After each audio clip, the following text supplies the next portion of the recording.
तो सभी को गुड आफ्टरनून। क्या हाल चाल है? तो बंद करके एसी चला दो, फैन बंद कर दो। ये ऐसे घुमा दो ना।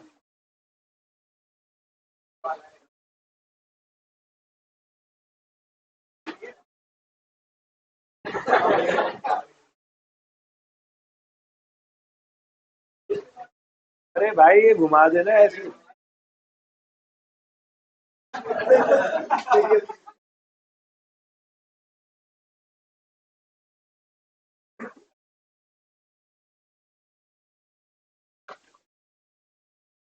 चलो सब आ जाए क्लास में। हाँ अब इसको तो चालू कर दो। बटन बटन वो बटन दबा दिया उसने बाय मिस्टेक।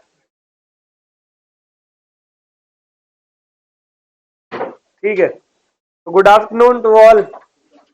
कैसी चल रही है पढ़ाई? टेस्ट तुम्हारा अच्छा हो गया था? अभी हो जाएगा, हो रहा है। एक क्वेश्चन रिपीट हो गया। ठीक है, तो एक काम कर रहे हैं, आपका अगला टेस्ट जो है वो अभी पूरा का पूरा कॉन्ट्रैक्ट एक्ट का टेस्ट रखते हैं। वो टेस्ट मैं खुद तुम्हारा क्लास के अंदर लूंगा। मैं present होऊंगा आपके साथ। ठीक है? जल्दी डेट आ जाए। तुमने नहीं पढ़ा ना? मैं आपको क्या बता- तो अभी के लिए 4-5 दिन के अंदर जल्दी से टेस्ट की अनाउंसमेंट आपकी मैं मैम से बोल दूंगा। वो जो भी अवेलेबल डेट होंगी वो दे देंगे। ठीक है, आज हमारी आखिरी क्लास है इंडियन कॉन्ट्रैक्ट एक्ट की। तो आज की क्लास को कंसीडर करते हैं, खत्म करते हैं और फिर हम नया सेशन स्टार्ट करेंगे, नया चैप्टर स्टार्ट। हाँ जी, ये नहीं मेरे में चल रहा है।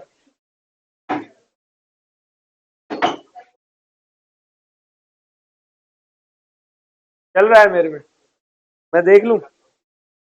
हेलो, हाँ जी चल रहा है मैम।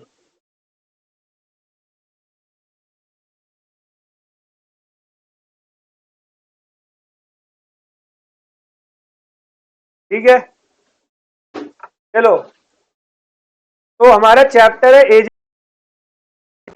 नोट्स मैंने थोड़े से लिखवाए थे,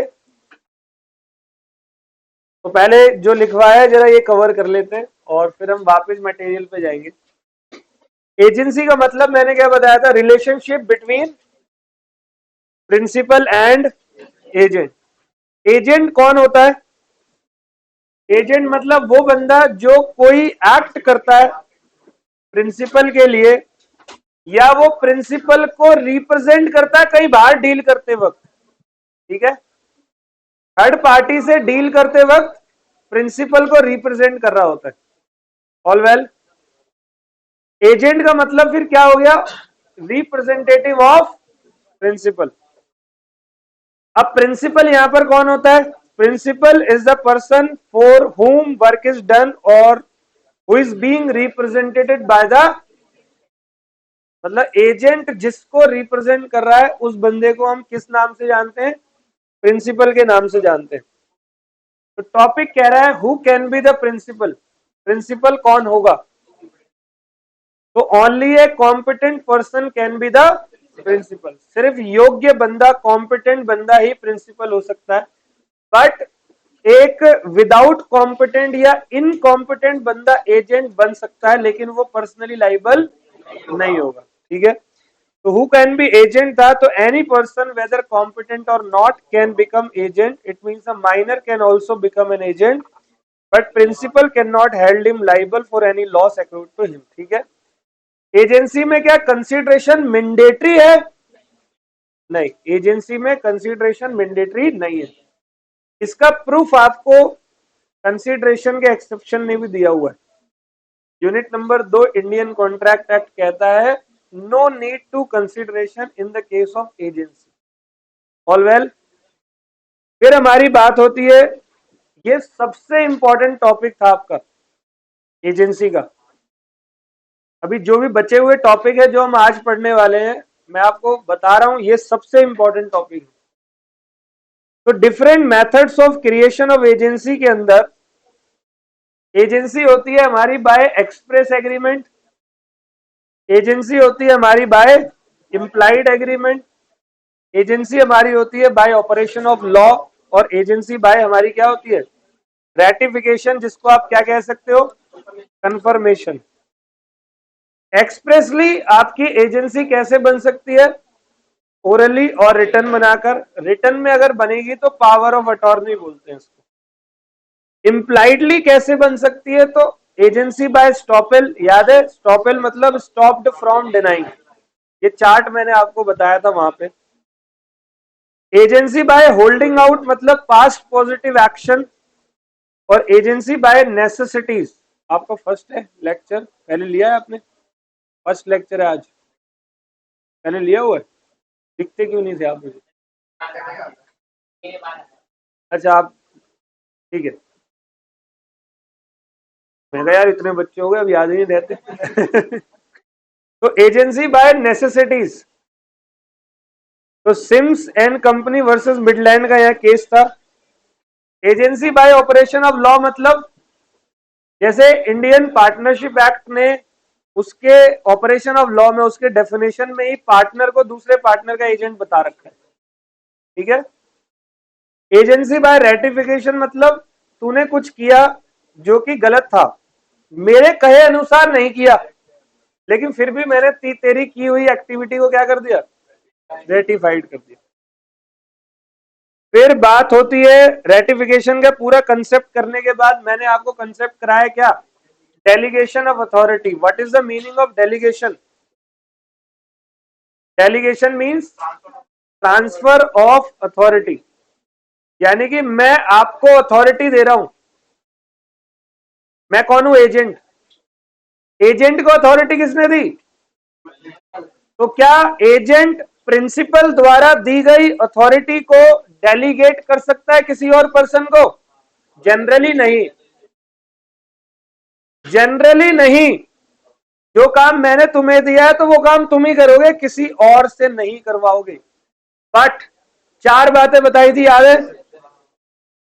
वर्क पर्सनल स्किल पे बेस नहीं होना चाहिए, delegation with the consent of principal होना चाहिए, when delegation is allowed as per the standard business practice, या कस्टम है, परंपरा है कि हमेशा ही डेलीगेशन होता है, या वर्क इतना बड़ा है, इतनी वॉल्यूम में है कि हमें डेलीगेट करना ही पड़ेगा। सारे एग्जांपल्स कवर किए थे। फिर अगला कंसेप्ट है सब एजेंट एंड अपॉइंटमेंट ऑफ सब एजेंट। तो डेलीगेशन और सब एजेंट में डिफरेंस क्या है? सब एजेंट मतलब एजेंट का एजेंट, क्लियर है? तो सब एजेंट की एक्टिविटीज पर प्रिंसिपल कब लाइबल होगा?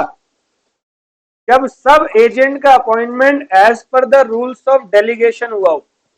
डेलीगेशन के ऊपर 4 रूल है, सब एजेंट का अपॉइंटमेंट उन 4 रूल्स के अकॉर्डिंग अगर हुआ हो, ऑल वेल। ये हमारी बात हो गई थी। इफेक्ट ऑफ अपॉइंटमेंट ऑफ सब एजेंट हमने कर लिया था। अगर अपॉइंटमेंट सब एजेंट की प्रॉपर है तो प्रिंसिपल लाइबल होगा, और अगर प्रॉपर नहीं है तो प्रिंसिपल लाइबल। एंड देन हम लोग गए थे मटेरियल पे। मैंने आपको ये होमवर्क दिया था, एक टॉपिक कराया था सब्स्टिट्यूट एजेंट। तो सब एजेंट और सब्स्टिट्यूट एजेंट में क्या डिफरेंस होता है? सब एजेंट मतलब एजेंट ने अपने नीचे, अपने डाउन में एक बंदे को रखा। सब्स्टिट्यूट में एजेंट को मैंने अपॉइंट किया, एजेंट कह रहा है मैं काम नहीं करता, मैं अपने काम की जगह, आपके काम की जगह खुद काम न करके किसी और को रखवाता हूं, उसको क्या बोलते हैं? Substitute agent. उम्मीद है ये भी आ गया था। ये टॉपिक हमारा हुआ डिफरेंस, मैंने आपको होमवर्क के तौर पर दिया था, याद है सबको? अब हम करने वाले हैं duties and obligation of an agent. Start कर दूं? तो आज की क्लास हमारी शुरू हो चुकी है। यस, कौन सा डिफरेंस का third point? There is no privity of contract between the principal and sub agent. देख, प्रीविटी टू कॉन्ट्रैक्ट का मतलब होता है, अगर किसी को कंसिडरेशन चैप्टर याद हो तो प्रीविटी टू कॉन्ट्रैक्ट मतलब होता है सिर्फ कॉन्ट्रैक्टिंग पार्टी ही कॉन्ट्रैक्ट केस फाइल कर सकते हैं किस पर, ठीक है। लेकिन अब मान ले प्रिंसिपल ने एजेंट को अपॉइंट करा तो कॉन्ट्रैक्ट किसका हुआ होगा, एजेंट ने अपने नीचे A1 को रखा, A1 कौन है, और सब एजेंट जो है वो उस डेलीगेशन के 4 पॉइंट जो है उसमें कवर हो रहा है। तो एजेंट का एग्रीमेंट, ए का एग्रीमेंट A1 से हो रहा है, कल को ए ने कोई कांड कर दिया तो ए के ऊपर पी एक्शन ले सकता है, लेकिन A1 से कॉन्ट्रैक्ट किसने किया था, ए ने। तो प्रीविटी टू कॉन्ट्रैक्ट मतलब only contracting party can take legal action, लेकिन इस केस में क्योंकि डेलीगेशन के अकॉर्डिंगली सब एजेंट को अपॉइंट किया गया था तो प्रिंसिपल यहां पर A1 के अगेंस्ट में लीगल एक्शन ले सकता है। ऑल वेल, ठीक है, हाँ ले सकता है, लेकिन ये भी ले सकता है, ठीक है। अब आ जाओ जी आज की क्लास पे, और बहुत ही अच्छे तरीके से समझना, इसको आज पैक कर देंगे। आज के बाद कॉन्ट्रैक्ट एक्ट की शक्ल नहीं देखेंगे, मैं नहीं देखूंगा, तुम्हें देखनी है, अच्छा रिवीजन भी नहीं कर रहे घर पे। ठीक है। तो duties and obligation of an agent, agent की क्या ड्यूटीज होती है और एजेंट का क्या ऑब्लिगेशन होता है। देखो जी, एजेंट मैंने आपको बनाया, तो मैं प्रिंसिपल आप एजेंट, और हमारे बीच में एक रिलेशनशिप हो गया एजेंसी का। मैंने आपको एजेंट बनाया तो आपकी कुछ एज एजेंट ड्यूटीज होगी या नहीं होगी। तो उन एज एजेंट की ड्यूटीज में से सबसे पहली ड्यूटी तो यह है कि आप मेरे द्वारा दी गई इंस्ट्रक्शन को फॉलो करोगे, करोगे या नहीं। जैसे कि मैं आपको ये कह रहा हूं कि ये लैपटॉप लो, नेहरू प्लेस जाओ, श्री गणेश नाम की एक दुकान होगी, दीपक बिल्डिंग के नीचे, दुकान नंबर 64, वहां जाना, और ये लैपटॉप में ये कमी है, ये सही करवा के लाओ, मेरा बजट 2000 रुपए का, इससे ऊपर मत बढ़ना, ठीक है। तुम्हें मैंने इंस्ट्रक्ट किया पूरा काम, अब तुम वहां गए, श्री गणेश में ना जाके लक्ष्मी जी में चले गए, चलो कोई बात नहीं भाई, पहली बात मेरी इंस्ट्रक्शन का पहला ही फॉलो नहीं किया। फिर आप उस लैपटॉप को, मैंने बोला था इस लैपटॉप का जैक खराब है, इसको सही करा के लाओ, आपने जैक सही करा दिया, मेरा बजट था 2000, आप करा गया 5000 का, वो भी कोई बात नहीं, चल भाई ठीक है। फिर आपने सोचा लैपटॉप थोड़ा सा गंदा हो रहा है, एक काम करता हूं इसका कवर भी ले लेता हूं, आपने लैपटॉप का कवर भी लिया, स्क्रीन भी डलवा दी, लैमिनेट वैमिनेट भी करवा दिया, मतलब सारे उल्टे पुल्टे काम करवा के मेरे पास आ गए। क्या आपने मेरी किसी इंस्ट्रक्शन को फॉलो किया, आपकी ड्यूटी थी ना आप मेरी इंस्ट्रक्शन को फॉलो करो। It is the duty of the agent to follow the instruction given by the principal, ठीक है। और अगर फॉलो नहीं करेगा तो फिर देखते हैं क्या होता है। तो पहली ड्यूटी क्या है, ड्यूटी टू फॉलो इंस्ट्रक्शन और कस्टम्स। कस्टम्स मतलब क्या होता है, परंपरा, रिचुअल्स। पहले वाले लोग क्या करते थे, आपको भी यही करना है।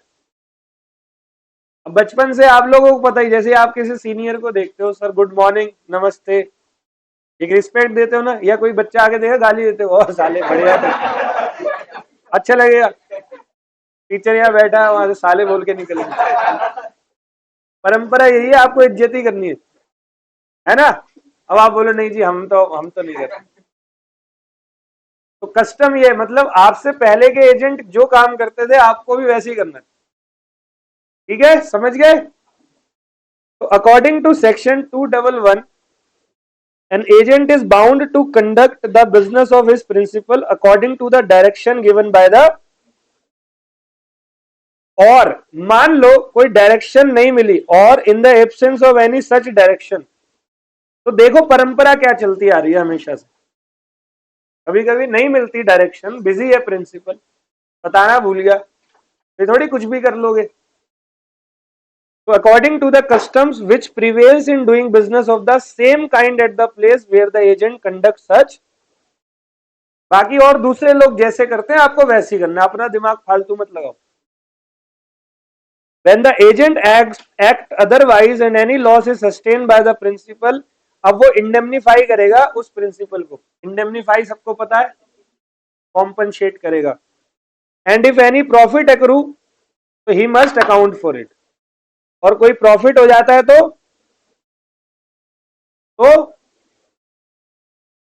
वो वापिस प्रिंसिपल को देगा, वो तेरा नहीं है लेकिन लॉस तेरा है, ठीक है।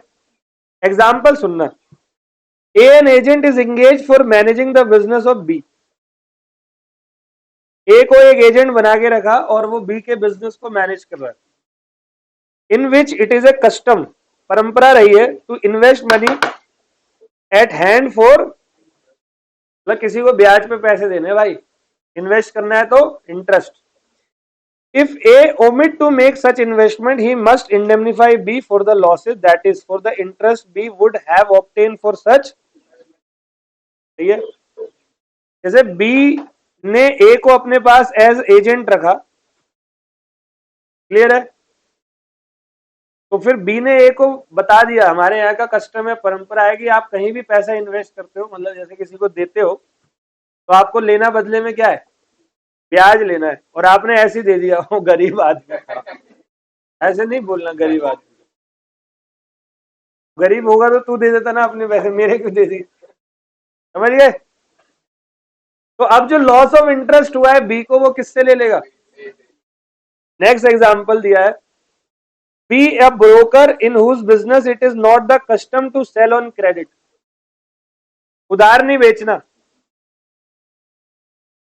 तो यहां क्या किया, sells goods of A on credit to B, एक ब्रोकर था, उसने ए का माल सी को क्रेडिट पे दे दिया, सी बिफोर पेमेंट बिकम्स, तो B will have to indemnify A for the,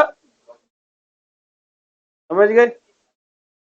अब जैसे ब्रोकर्स होते हैं ना, जैसे मेरी प्रॉपर्टी है, मैंने एक ब्रोकर को बोला भाई रेंट पे चढ़ा दे, एडवांस ले लियो, एक महीने का एडवांस, एक महीने की सिक्योरिटी, एक महीने का किराया, जनरली यही होता है ना हर जगह। मैंने कहा ठीक है, तो उसने मेरा घर चढ़ा दिया, उसने कहा सर मैंने रेंट किराएदार को ढूंढ लिया, ठीक है भाई, किराएदार आया, वो रह रहा है, मैंने कहा ला पैसे दे, वो कह रहा है वो थोड़ा सा गरीब है, वो दे देगा एक महीने बाद, मैं पागल है, ये वो किसने बोला देने को उसको रेंट पे घर, एक महीने बाद वो गायब हो गया। तो जो भी लॉस हुआ है मुझे, एक महीने का रेंट गया, और चीज और सिक्योरिटी क्यों ली जाती है, ताकि कुछ छोटा मोटा डैमेज हो, तो कोई डैमेज हुआ होगा तो मैं अपने ब्रोकर से बोलूं बेटे तू ही भर इसको, जरा टूटी टूटी हुई है ना, सही कर इसको, नहीं तो मुंह लगा इसमें, ठीक है।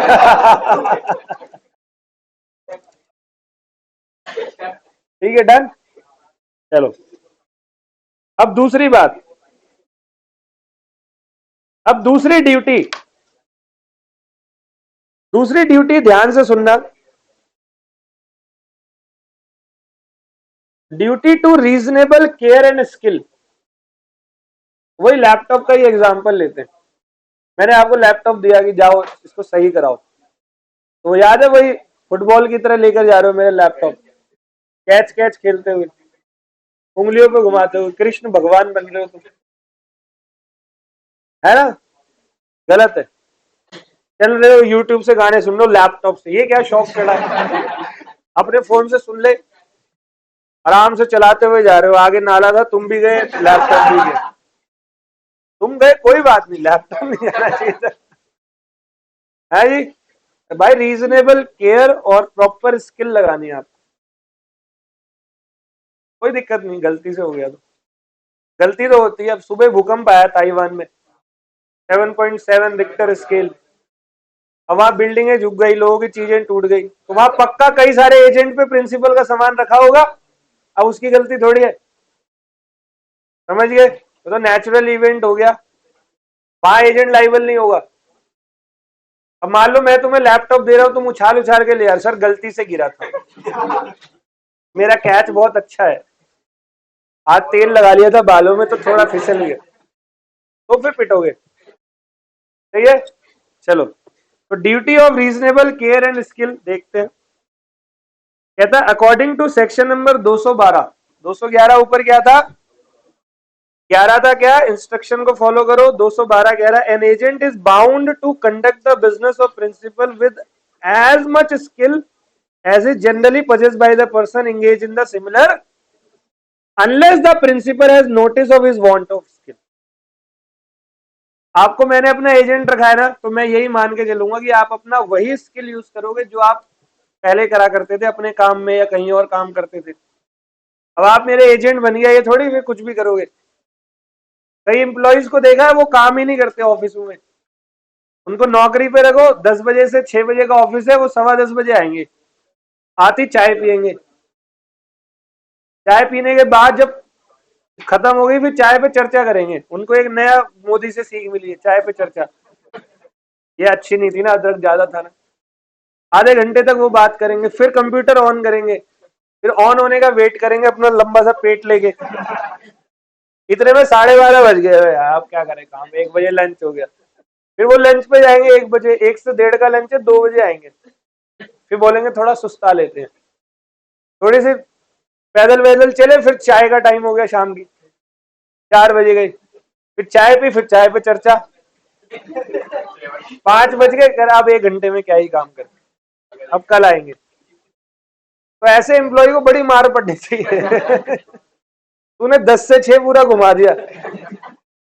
सरकारी एम्प्लॉय ऐसे ही काम करता है ना। अगर यकीन नहीं है तो एसबीआई बैंक चले जाओ, पीएनबी जाओ, वो हमेशा सर्वर डाउन होगा और वो कभी आपकी पासबुक पे एंट्री नहीं करेगा, बाहर मशीन लगी है। पैसे जमा करो, वो रजिस्टर में अकाउंट नंबर लिखेगा आपका, पर चला किसी और के अकाउंट में चले गए।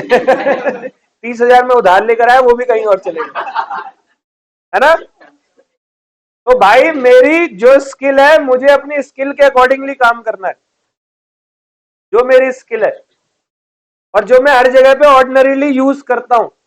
प्रिंसिपल ये चाहता है कि आप यहां पर भी वही स्किल यूज करें। समझ गए सब। तो आगे लिखा है the agent is always bound to act with reasonable diligence and use such skill as is possessed and to make compensation to his principal in respect of the direct consequence of his own neglect। अगर उसने खुद की, मैं agent हूं, मेरा खुद का negligence की वजह से प्रिंसिपल को नुकसान हुआ, then I will be liable. जैसे कोई सामान था, प्रिंसिपल ने मुझे रखने को दिया, तो मुझे सेफ कस्टडी में रखना चाहिए या नहीं। मैं ऐसे कहीं भी रख के चला गया, वो चोरी हो गई होगा, ठीक है, तो चोरी होने पे लाइबल मैं हूंगा क्योंकि मैंने रीजनेबल केयर। चलो एग्जांपल देखते हैं। A a merchant in Kolkata, Kolkata का व्यापारी है, एज एन एजेंट, उसका एक एजेंट है कहाँ, बी, कहां पर है, अमीर आदमी है भाई, to whom a sum of money is paid on A's with orders to remit, कि रेमिट कर दो।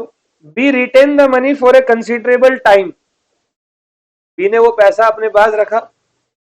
ए in consequence of not receiving the money becomes insolvent, B is liable for the money and interest from the day on which it ought to have been paid according to the usual rate and for any further direct loss, example by variation of rate of exchange but not further। सुनो, A का agent है B में, तो B के पास कुछ क्या आया, इसको ऑर्डर दिया गया भाई पैसे को क्या करो, रेमिट करो, रेमिट मतलब ट्रांसफर। तो पैसा एक्चुअली में किसका है, तो बी ने ए के अकाउंट में पैसा भेज देना था, बी ने ए के अकाउंट में पैसा नहीं भेजा, और उसके बाद थोड़े समय बाद ए क्या हो गया, अगर ये पैसे होते मेरे पास तो मैं इंसॉल्वेंट नहीं होता। तो अब यहां पर ये बी बंदा जो है वो लाइबल होगा, ना कि सिर्फ पैसे के लिए, बल्कि वो इंटरेस्ट के लिए भी। दोबारा सुनो, दोबारा। पर्सन पकड़ते हैं, जैसे मैं हूं मान लो कोलकाता का बंदा, तू है लंदन का, तू मेरा एजेंट है, तेरे पास मेरा कुछ पैसा है, रखा हुआ है तेरे पास, तो मैंने तुझे ऑर्डर दिया, वो पैसा मेरे अकाउंट में क्या कर, सेंड कर। तू मेरा एजेंट है, भेजेगा या नहीं? भेजना भी चाहिए। मैं यहाँ इंतजार कर रहा हूँ अपने पैसों का, डेली डेली अपना अकाउंट देखूं तो पैसा ही नहीं आता, मेरी आउटस्टैंडिंग लाइबिलिटीज पड़ी हुई है आगे, और तू पैसा यहाँ भेज नहीं रहा मुझे। कितने में मैं इंसॉल्वेंट हो गया। तो इंसॉल्वेंट होने के बाद अब तेरी लाइबिलिटी क्या है, सिर्फ वो पैसा प्लस मेरा इंटरेस्ट और फॉरेन एक्सचेंज का फ्लक्चुएशन भी। अगर तू समय से भेज देता और आज भेज रहा है, दोनों के बीच में टाइम गैप है, और टाइम गैप में फॉरेन एक्सचेंज क्या होता है, समझ गए सब? तो इन सब चीजों के लिए तू लाइबल हो। समझ गए बच्चे? एक और एग्जांपल यहां पर देख लेते हैं। An agent for the sale of goods having authority to sell on credit. Agent पे अथॉरिटी थी कि वो उधार बेच दे, sales to B on credit. लेकिन भाई उधार देने का मतलब ये थोड़ी है आंख बंद करके उधार दे दो। जैसे state bank of India credit card issue करता है, कोई भी बैंक क्रेडिट कार्ड इश्यू करता है, तो बैंक के मैनेजर पे अथॉरिटी होती है कि वो क्रेडिट कार्ड इश्यू कर दे, साइन करेगा तो इश्यू हो जाएगा। तो क्या किसी को भी कर देगा इश्यू? जिसका सिविल रिकॉर्ड खराब है, जिसने ऑलरेडी 6 लोन जो है वो डिफॉल्टर चल रहे हैं, उसको भी तुमने 7वां क्रेडिट कार्ड और दे दिया 2 लाख की पेमेंट का, उसने वो 7वां भी स्वैप मारा 2 लाख का, बैंक को नुकसान हो गया। अब क्या बोलूं मैं यहाँ, ओ सॉरी आई, मेरे को पता ही था कि वो डिफॉल्टर है। ए पगले, जब तूने कार्ड दिया था तो पहले जांच क्यों नहीं करी? हेड ऑफिस ये बात बोलेगा मैनेजर को या नहीं? वैसे इस एग्जांपल में क्या है, एक एजेंट है जिसको बोला गया है कि तू गुड्स बेच सकता है उधार पर, इट्स फाइन, आप बेच दो। उसने बेच भी दिया, sells to B on credit, without making the proper and usual inquiry as to solvency of B at the time of such sale is insolvent. B उस समय पे दिवालिया था। अरे दिवालिया तो कॉन्ट्रैक्ट ही नहीं कर सकता, तूने गुड्स दिया कैसे उसको गधे? A must compensate his principal for the loss sustained by all well. अगला भी पढ़ ले एग्जाम्पल, पढ़ रहे हैं तो पूरा ही पढ़ के जाते हैं। 28 an insurance broker employed by B, मतलब बी ने उसको रखा है to affect an insurance on a ship, omit to see that the usual clauses are inserted in the policy, the ship is afterwards lost. In consequence of the omission, nothing can be recovered from the underwriter. A is bound to make good the loss to B. क्या लिखा है, कोई बताएगा? एक insurance broker है employed by B to affect an insurance on ship. Omit to see that the usual clauses as are inserted in the policy. Policy में कुछ clauses होते हैं ना, उसने वो देखा नहीं, omit कर दिया। The ship is afterward lost, और क्लॉज में ये लिखा हुआ था कि शिप लॉस्ट होगा तो गुड्स का सारा पैसा भी कौन देगी? इंश्योरेंस कंपनी, और ये चीज वो भूल गया। In consequence of the omission nothing can be recover from the underwriter, A is bound to make good the loss to the. तो यहाँ पर एजेंट लायबल हो, गधे तू देख तो लेता कम से कम। एक और, A merchant is in England, direction दे रहा है बी को, जो कि उसका एजेंट है, कहां पर? एजेंट मुंबई में बैठा है और मर्चेंट कहां है? Who accept the agency to send him 100 bales of cotton by a certain ship. तो बोला कॉटन के 100 बेल्स, कंटेनर्स जो होते हैं, वो मेरे को भेज, ठीक है? B having it in his power to send the cotton omits to do so. B भेजना, the ship arrive safely in, soon after her arrival the price of cotton, B is bound to make good to A the profit which he might have made by 100 bales of cotton. सुन क्या है example में, तुम England में बैठे हो, मैं मुंबई में हूं, आपने मुझे ऑर्डर दिया, मैं तुम्हारा एजेंट हूं कि 100 बैल्स ऑफ कॉटन मुझे शिप के द्वारा भेज दो। मान लो कि एक बैल्स ऑफ कॉटन आता इंडियन रुपीज 1 लाख का, ठीक है, तो और वो बिकता 1,20,000 बिकता।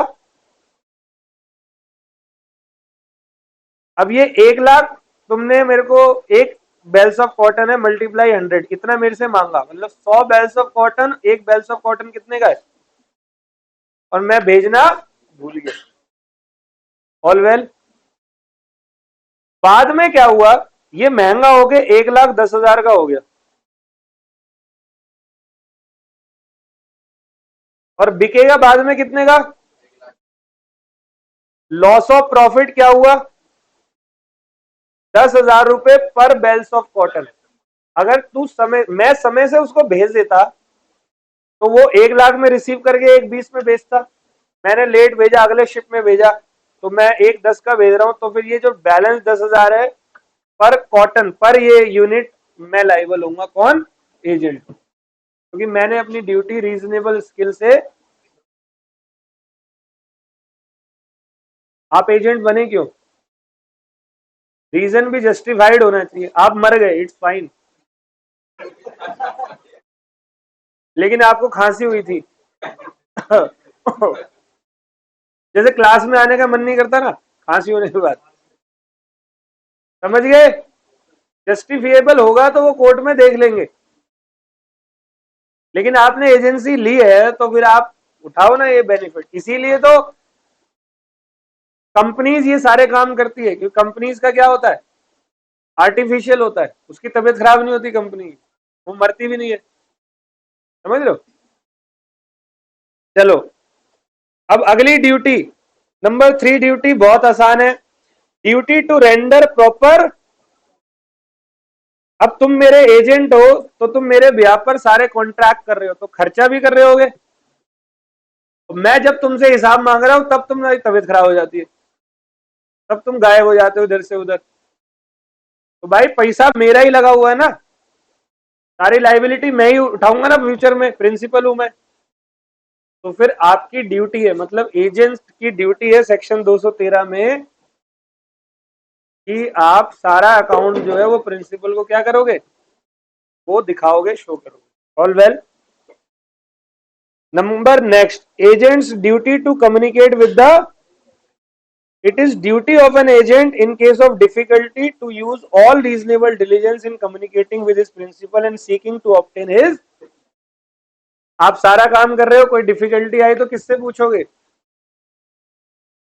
मैं कहीं काम कर रहा हूं मान लो एज एजेंट, मुझे कुछ प्रॉब्लम आ रही है तो मैं प्रिंसिपल की सजेशन लूंगा या नहीं लूंगा, ये मेरी ड्यूटी है, और मैंने मनमाना कोई भी डिसीजन ले लिया, प्रिंसिपल का नुकसान हो गया, तो इसके लिए कौन लाइबल होगा, मैं ही लाइबल हूँ। Duty not to deal on his तुम मेरे एजेंट हो तो मेरे क्लाइंट को रिप्रेजेंट तुम लोग करोगे मेरे ब्याह पर या नहीं, तो तुम क्लाइंट से कान में कह रहे हो भाई मेरे पास भी एक फ्लैट है, सस्ते में दे दूंगा, कमीशन कम लूंगा, समझा कर, समझ रहा है ना, है, होता है ना ऐसा,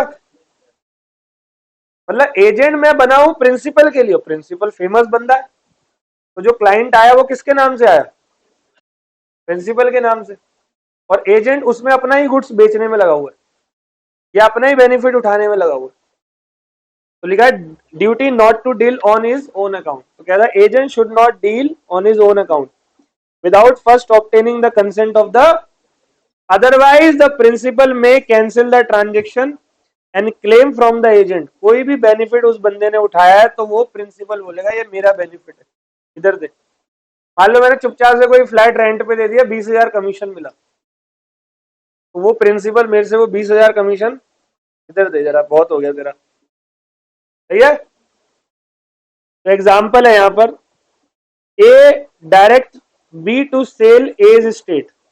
ए ने बी को बोला तू मेरा स्टेट प्रॉपर्टी बेच। B buys the estate for himself in the name of, खुद खरीद रहा है लेकिन किसके नाम पर,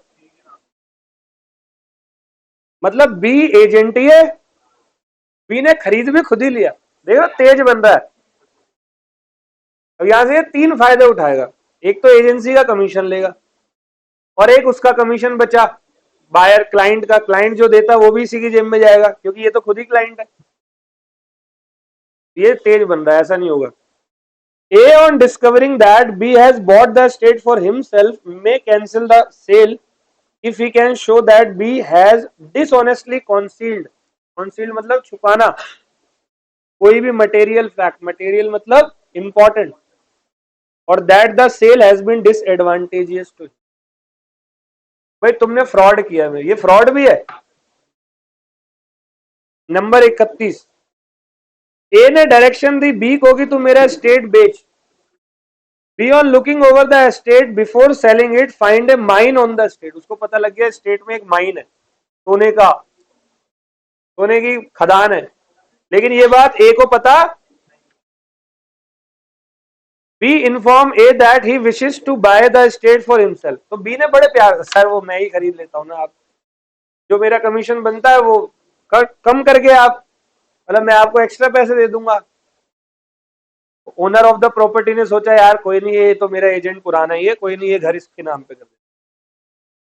उसने तो चालाकी में खरीद ली प्रॉपर्टी, और ओनर ऑफ द हाउस को पता ही नहीं था कि मेरी प्रॉपर्टी में तो सोने की खदान है, हीरे मोती यहाँ पर नीचे पुराने राजा महाराजों ने जो है वो मटकों में गाड़ रखे। तो ऐसे केस में ए ने बोला ठीक है खरीद ले। बाद में ए ऑन डिस्कवरिंग दैट, जब ए को पता लगेगा कि बी मतलब मेरी प्रॉपर्टी में माइन था, माइंस है, तो वो कॉन्ट्रैक्ट कैंसिल करेगा और accept the sale as is, sale cancel भी कर सकता है। ऑल वेल, चलो ये आप पढ़ लेना। चलो अगला है duty not to make secret profit. तुम मेरे एजेंट हो ना, तो कोई सीक्रेट प्रॉफिट नहीं करोगे। करते हैं लोग, खूब करते हैं, मैंने आपको अपनी एजेंसी में रखा है, आप किसी प्रकार का सीक्रेट प्रॉफिट नहीं करने वाले, क्योंकि मैं आपको एजेंसी का क्या दूंगा, कमीशन दूंगा। क्लियर है। तो लिखा है it is the duty of an agent not to make any secret profit in the business of his relationship with the principal is of fiduciary nature. Fiduciary मतलब भरोसे की। प्रिंसिपल और एजेंट का relationship एक भरोसे का relationship होता है, and is require absolute good faith in the conduct of. Clear है। तो सीक्रेट प्रॉफिट का मतलब भी इन्होंने बता दिया, कोई भी ऐसा फायदा जो प्रिंसिपल की नॉलेज से नहीं में नहीं है, ओवर एंड अबव एडवांटेज ले रहे हो, उसको क्या कहते हैं, सीक्रेट प्रॉफिट करना। कह रहा secret profit means any advantage obtain by the agent over and above his agreed remuneration and which he would not have been able to make but for his position as. क्योंकि वो agent है इसीलिए वो कमा पा रहा है, वो वैसे नहीं कमा पाता वो पैसा। समझ गए। अगला है ड्यूटी नॉट टू डेलीगेट। वो अपना काम किसी और को delegate, generally delegation is not permissible. याद है, मात्र 4 सिचुएशन में डेलीगेशन हो सकता है, उसके अलावा आम जिंदगी में आप डेलीगेशन नहीं कर सकते। और अगला ये कह रहा है agent's duty to pay sums receive for, कह रहा subject to such deduction the agent is bound to pay his principal all sum receive on his.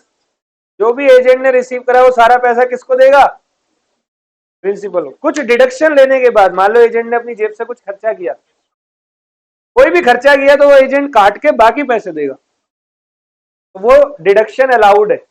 All well. तो मैं रिपीट कर रहा हूं ड्यूटीज को एक बार। 9 ड्यूटी हमने पढ़ी है। ड्यूटी नंबर 1, इंस्ट्रक्शन फॉलो कर लेना, all well. Duty number 2, duty of reasonable care and skill. Duty number 3, duty to render proper account. सारे अकाउंट दिखाओ भाई उसको, अपने प्रिंसिपल को अकाउंट दिखाओ सारे। Duty number 4, agents duty to communicate with the principal, all well.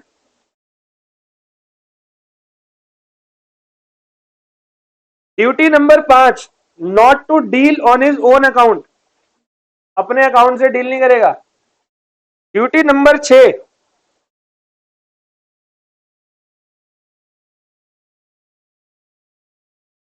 एक minute बेटा,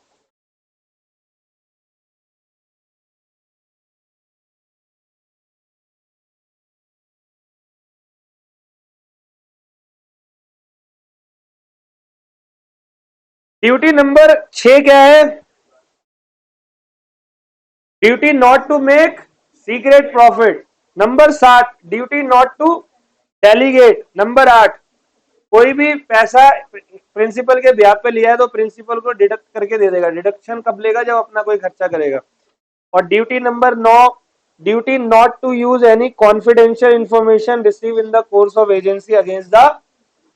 अब देखो, तुम मेरे एजेंट हो तो पक्का मेरे बारे में कुछ ना कुछ जानते होगे, और बहुत सारी कॉन्फिडेंशियल इंफॉर्मेशन भी होगी। कॉन्फिडेंशियल समझते हो? जिसको आपको लीक नहीं करना, जो आपको लीक नहीं करना चाहिए। अब आप बाहर जाके सबको बता रहे हो बुआओं की तरह। तूने देखा? देखा नहीं? मैं दिखाती हूँ। तो बुआ है नहीं बनना, ठीक है। तुम्हें अगर कोई इंफॉर्मेशन मिली है एज एजेंट तो वो अपने मन के अंदर होनी चाहिए, आगे नहीं जानी चाहिए। क्योंकि वो प्रिंसिपल ने आपको देख एजेंसी का रेम्युनरेशन दे दिया ना, तो आप उसकी सारी पोले खोल रहे हो। सही है। अब बात करेंगे एजेंट के राइट की, ठीक है। ड्यूटीज ओके है उसकी, तो सिर्फ ड्यूटी ड्यूटी किसी पे लाद दोगे तो ये अच्छी बात नहीं है। उसके कुछ अधिकार भी तो होंगे भाई। वो रेम्युनरेशन क्लेम कर सकता है, वो नुकसान हुआ है उसको तो वो भी रिसीव कर सकता है प्रिंसिपल से। क्लियर है? तो ये सारे राइट्स हम लोग पढ़ेंगे एक एक करके। नंबर 1 देखो जी, number 1, right of retain out of sum received on principles.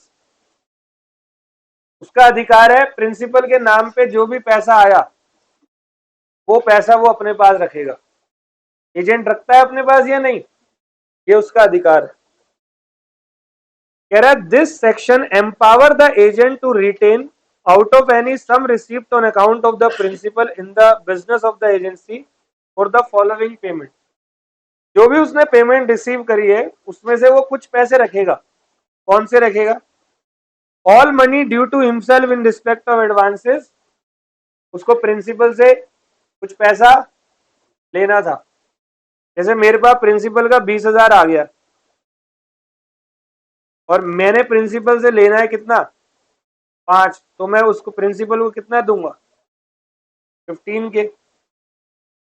In respect of any expenses properly, देखिए प्रॉपरली लिखा है, बिना पूछे नहीं, properly incurred by him in conducting such business. Agency का बिजनेस करते वक्त मेरी जेब से कुछ खर्चा हुआ है तो भाई मैं माइनस करके ही तेरे तक पहुंचाऊंगा पैसा। तीसरा, such remuneration as may be payable to him for acting as an, वो अपना रेम्युनरेशन काट कर भी आगे पहुंचाएगा पैसा। मान लो उसको दिहाड़ी थी 1,000 रुपए की, खर्चा हुआ 300 रुपए का, लेने थे 5,000, 20,000 आ गए तो 20,000 में 5 तो वो कटे,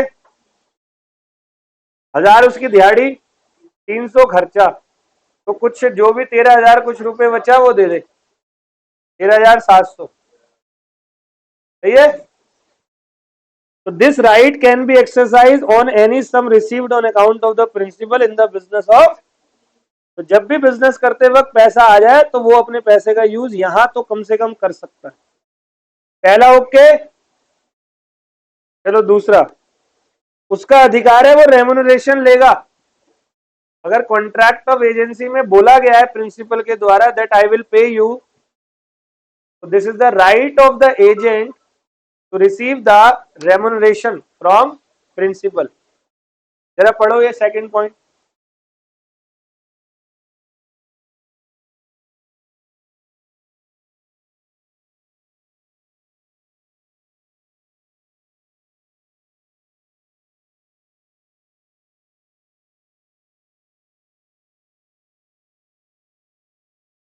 परंपरागत।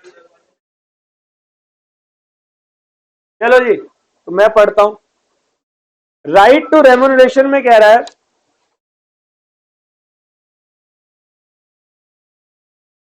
The agent in the normal course is entitle for remuneration as per the contract. Normal course में एजेंट जो है वो पैसे लेगा।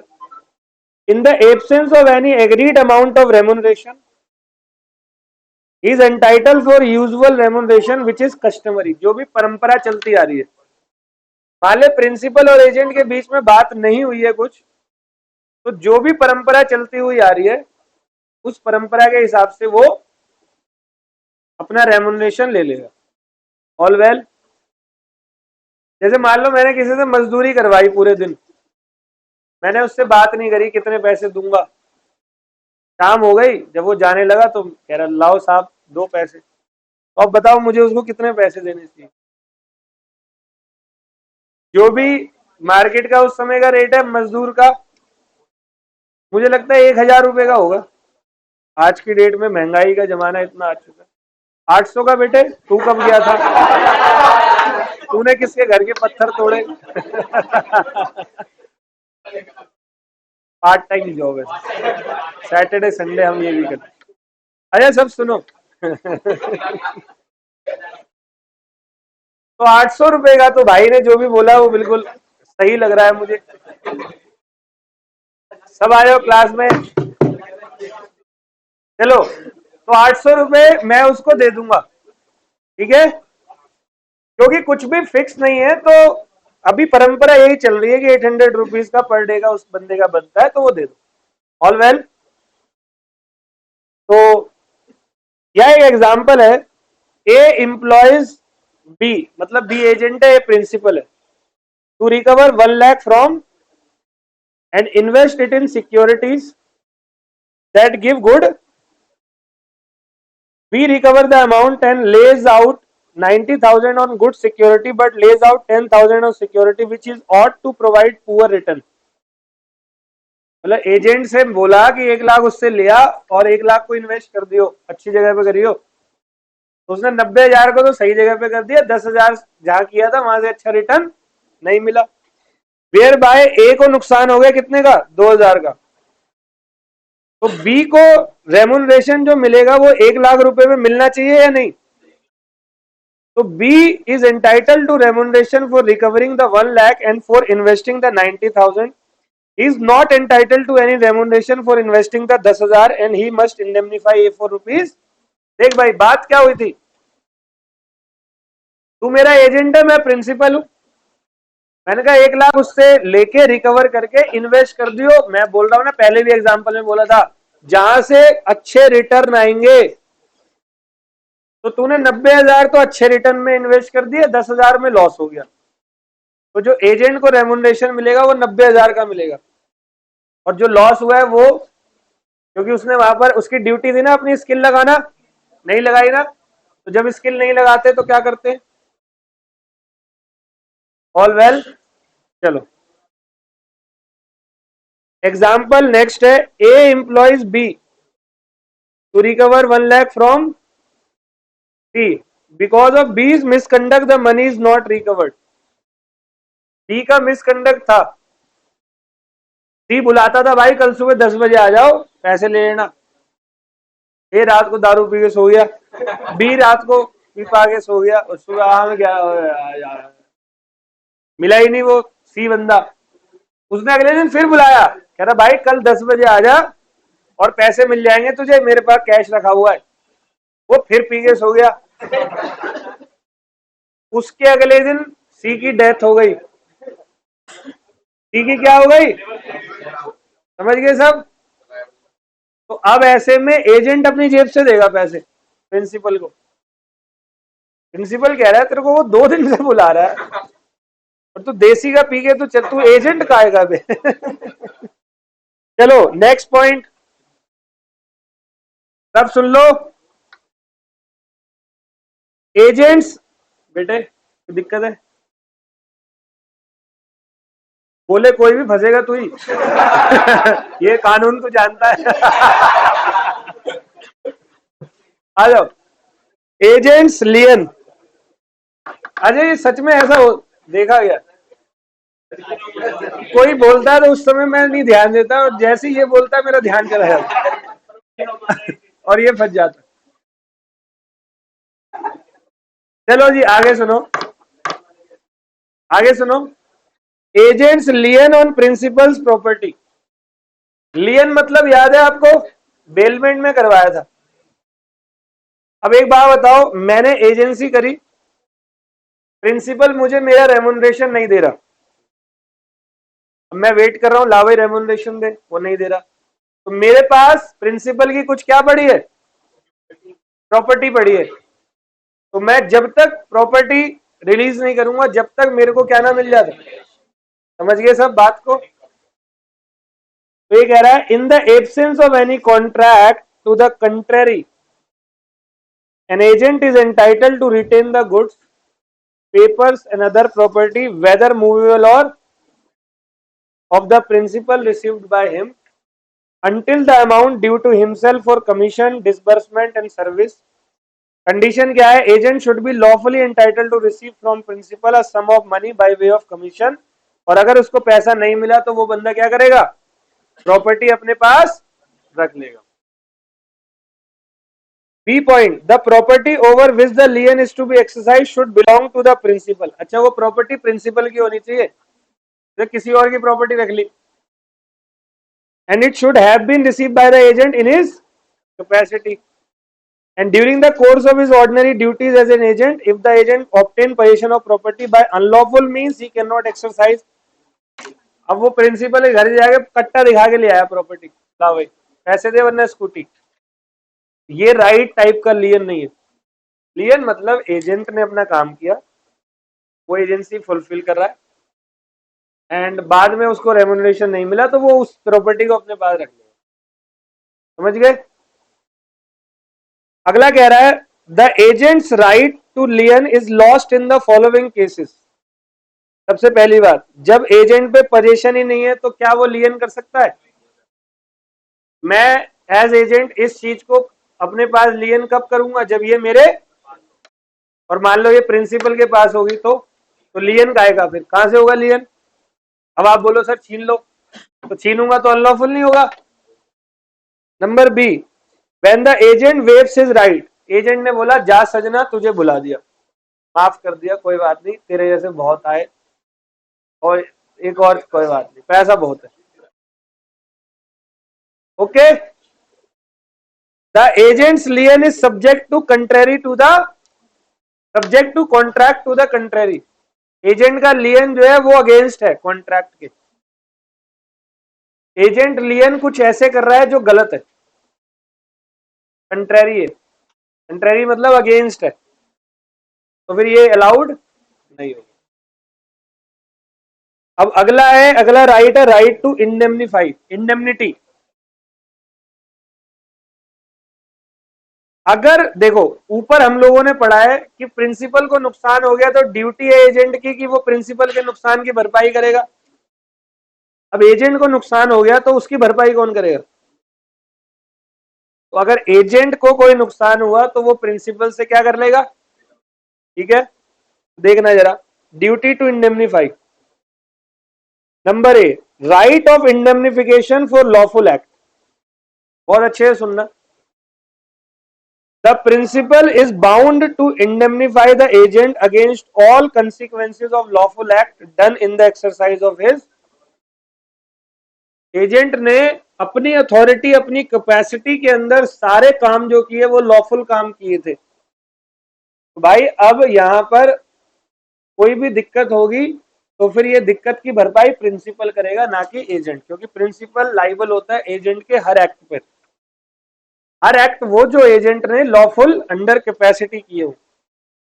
जैसे यहाँ एग्जांपल है, A residing in Delhi appoint B from Mumbai as an agent to sell his merchandise, सामान। एज ए रिजल्ट, तो ए ने जब बी को बोला तो उसके बाद बी ने कॉन्ट्रैक्ट करा अलग अलग पार्टियों से कि भाई आपको सामान मिल जाएगा। साला ए ने क्या करा, वो सामान ही बी तक नहीं पहुंचाया और बी के ऊपर उन दूसरी पार्टियों ने केस कर दिया ब्रीच ऑफ कॉन्ट्रैक्ट का। नहीं समझे? देखो, ए ने बी को बोला मेरा गुड्स है, ये तू सेल कर दे, तो बी कौन बन गया और ए कौन है, प्रिंसिपल। बी ने क्या करा, पार्टी 1 या C1, C2, C3, C4 से कॉन्ट्रैक्ट कर लिया। कॉन्ट्रैक्ट के बाद डिलीवरी विलीवरी की बात हो गई, पेमेंट वेमेंट थोड़ी बहुत रिसीव कर ली। अब बी ने ए को बोला ला भाई सामान दे दे, पार्टी तैयार है। अब ए जो है उसने सामान ही नहीं दिया, जिससे बी आगे डिलीवरी नहीं कर पाया और इसने C1, C2, C3, C4 ने केस फाइल कर दिया किसके ऊपर, एजेंट के ऊपर। क्या एजेंट की कोई गलती थी? अब ये एजेंट जो है वो अपना सारा नुकसान किससे लेगा, आगे समझ बेटा आ रहा है? ठीक है, सुनना सब। तो B faces litigation for non-performance. Here A is bound to protect B against the litigation and all cost expenses arising of that. All well भाइयों? Right of indemnification against act done in good faith. कोई भी act अगर good faith में कराए agent ने और नुकसान हो गया उसका, तो प्रिंसिपल उसके लिए क्या होगा? जैसे देख लिखा हुआ है, where the agent act in good faith on the instruction of principal, agent is entitle for indemnification for any loss or damage from the principal. Example दे रखा है, where P appoint A as his agent, और P ने A को direction दी कि तू कुछ goods बेच दे, विच इन फैक्ट, और वाकई में वो गुड्स पी का था ही नहीं। जैसे ये क्या हुआ इस एग्जाम्पल में, पी ने ए को बोला ये मेरा गुड्स है, ये बेच दे, तो इसने गुड फेथ में काम किया। इसे क्या पता है साला चोर है, चोरी करके लाया। भाई ए इसको बेचने लगा, इतने में थर्ड पार्टी जिसका वो गुड्स था वो आ गया, उसने ए को धर लिया, कहां से लाया, दो लगाए कान के नीचे। तो यहां पर ये जो ए का नुकसान हुआ है इसकी भरपाई कौन करेगा? All well?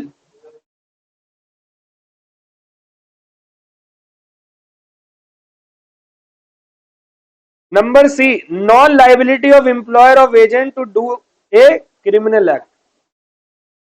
तब सुनना, according to section 224, where one person employ another to do an act which is criminal activity. जैसे कि मैंने तुम्हें एजेंट रखा कि अंतरिक्ष का मर्डर कर दियो जाके, वो कह रहा है सर मुझे भेज दो, वो कह रहा है मुझे, वो कह रहा है मुझे, देख रहा है तेरे कितना प्यार करते हैं लोग। सर बस जगह और टाइम बता दो है। तो मैंने जो है, अभी सब सुनो, अब तुमने मर्डर कर भी दिया, अब तुम कह रहे हो कि भाई मैं तो एजेंट हूं, लाइबल तो प्रिंसिपल होगा।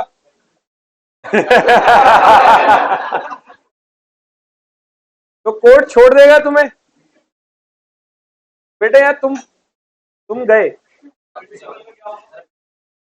मैं तो दारू पी के मजाक कर रहा था, तुम्हें सच में मार दिया। गलत तू है, मैं थोड़ी हूं, पागल तू है। ऑल वेल, चलो। According to section number 224, where one person employs another to do an act which is criminal, the employer is not liable to the agent, either upon an express or implied promise to indemnify him against the consequence of that.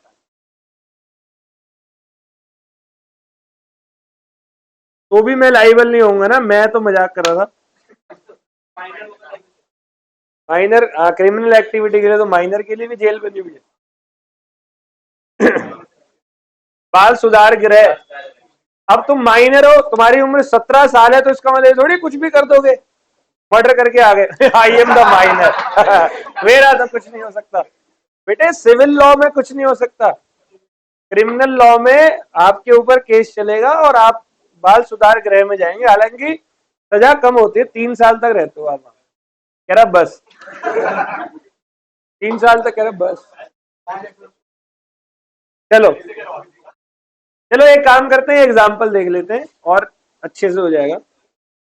A employ B to beat, ठीक है, and agree to indemnify him against all consequence of the act. A ने B को बोला तू सी की पिटाई कर दे, पकड़ा गया, कोर्ट में जाएगा, खर्चा होगा, जो भी होगा मैं हूं ना।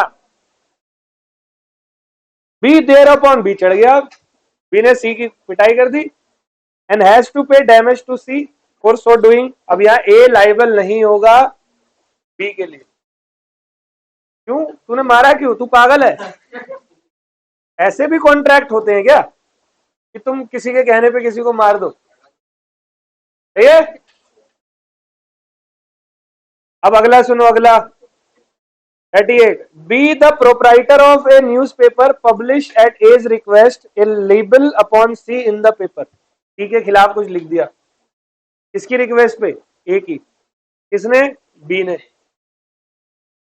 And A agree to indemnify B against the consequence of the publication. और सारा कॉस्ट और डैमेज, ये बात किसने बोली? ए ने बोली बी को, जो भी कॉस्ट डैमेज होगा वो मैं चुकाऊंगा। ना ना ना, सारी गलती न्यूज़पेपर वाले की है। तू इतना बढ़िया प्रोफेशनल बंदा होकर तू किसी की बातों में आके कुछ भी छाप देगा, ऐसे तेरे पास रोज आएंगे लोग कि किसी के बारे में भी छाप दो, और तू छाप देगा for the sake of money. All well. चलो, right to compensation for injury caused by principal's neglect. जब ड्यूटी एजेंट की नेग्लिजेंसी पर एजेंट लाइबल होता है, तो प्रिंसिपल की नेग्लिजेंसी पर कौन लाइबल होगा? प्रिंसिपल लाइबल होगा। तो 225 ये बात कह रहा है, Section 225 provides that the principal must compensate his agent in respect of injury caused to such agent due to principal's neglect or want of skill. Thus, every principal owes to his agent the duty of care not to expose him to unreasonable risk. Example है, A ने B को रखा as a bricklayer in the building a house and put up the scaffolding himself. The scaffolding is unskillfully put up and B is in consequence hurt. A must compensate to the B. मैंने आपको as agent अपने यहाँ काम पे रखा, और जिस location पे आप काम कर रहे हो वो लोकेशन पे जो सामान रखे हुए हैं, चीजें रखी है, वो सही तरीके से मैंने रखी नहीं है, तो कौन लाइबल होगा? मैंने कहा इसके ऊपर पेंच लगाओ, कह रहा कहाँ चढ़ू? मैंने कहा इस पे चढ़ जाओ, वो चढ़ा धूम नीचे, तो लाइबल कौन होगा? मैं हूँ। All well. चलो जी आगे बढ़ते हैं। क्यों? मैं ब्रेक नहीं दूंगा, बस खत्म होने वाला है। प्रिंसिपल की लाइबिलिटी और पर्सनल लाइबिलिटी ऑफ एजेंट, ठीक है, थोड़ी देर में हो जाएगा, खत्म करते हैं। और रिवोकेशन, कोई बात नहीं, लगने दो। हम लोग भी कहाँ जा रहे हैं?